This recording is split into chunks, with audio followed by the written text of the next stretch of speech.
¿cómo están? Yo soy Valeria. El día de hoy vamos a hacer un huevo slime. Mira, acá están los pasos. Así hay que tener mucha paciencia porque necesitamos esperar 24 horas. Mira, para eso tenemos que echar pasta en el huevo. Después esperar. Después nos saldrá un huevo slime. Nada, empecemos. Mira, primero necesitamos un huevo. Le echamos la pasta. Bueno, a ver.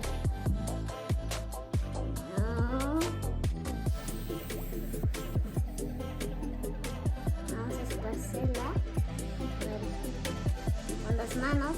Esto es un poquito asqueroso. Después hay que lavarnos las manos, chicos, les recomiendo.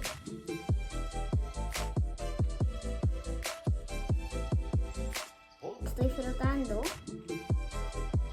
Ahora sí, así quedó el huevo. Ahora vamos a lavarnos las manos. Estamos de pasta.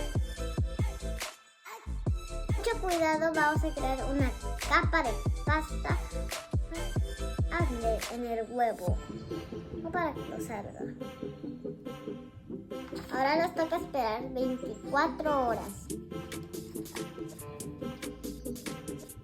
Oh. Vean el siguiente video para ver cómo quedó el huevo. Chao.